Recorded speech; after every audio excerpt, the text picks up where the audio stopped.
tofali hizi 5. Mzazi mmoja anatakiwa atoe tofali 5. Mtoto kachelewa, kwanza anapigwa, halafu haingii darasani, adhabu yake faini tofali 5. Na zile tofali wanaziiba, wanaenda kujengea. Yaani kuna vitu vya ajabu, unaogopa. Sasa hizi hela wanakusanya hela. Kuna biashara wanafanya watu pale, wanachukua maushuru yale, vile vyote vinaishia mle kwenye maendeleo ya shule.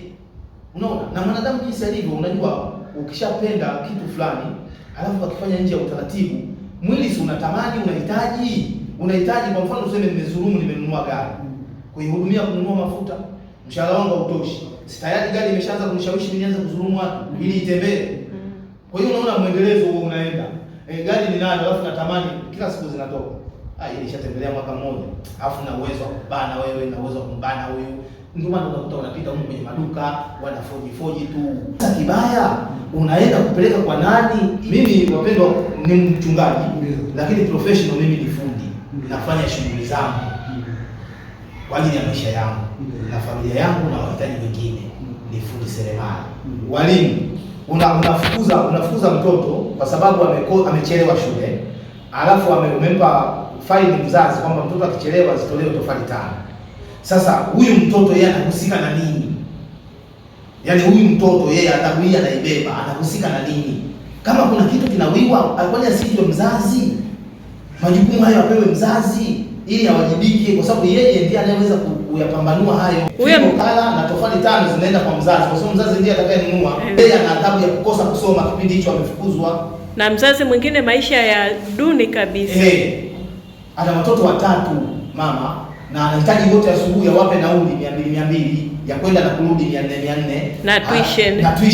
Halafu wanaamrisha, wanasema tunapika uji wa shule. Lakini uji huu unapopikwa sio. Matokeo kwa watoto wale uji hawani na hela zile zinatolewa. Tena wanaangalia zote zinatolewa kwa wiki au kwa mwezi. Unaona?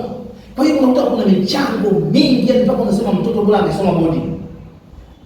Ila kwa sababu tunauelewa ni mdogo kufanya calculation ya kuweza kusema kwamba mtoto wangu nimpeleke boarding. Kwa sababu hivyo vinavyokusanywa vyote havionekani vinaishia kwao. Maana si chakula chenye kinachopikwa watoto kibaya, kinafika hawawezi kula. Hela zimeshatolewa.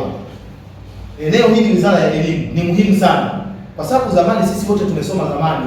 Wizara ya Elimu kulikuwa na watu ambao walikuwa wanatembea, wanakuja tena kwa kushtukiza na kuweza kuwahoji wanafunzi na kuvamia kujua mazingira ya kwenye mashule yanaendaje. Lakini sasa hivi vitu hivyo havipo. Kwa hiyo ni walimu wanajipangia, yani sasa kula wangejipangia katika uzuri, wanajipangia katika mazingira ya kufanya sasa elimu hata watoto wenyewe wanapokeaje kwenye mazingira kama haya. Leo kasoma, kesho hajasoma. Leo kapigwa fimbo, kesho anaogopa. Mwingine akishaona tu yani hapa ni mazingira yameshachelewa, hata shuleni kwenye haingii tena.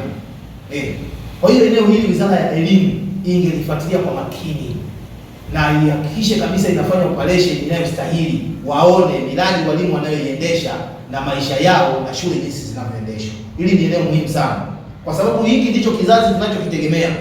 Baadaye tunakuja kusema Gen Z imezaliwa Gen Z, watoto wasiojielewa. Mfumo ni huu. Mfumo ni huu. Kwa sababu kuna mzazi aliyezaa. Alafu kuna mzazi mlezi.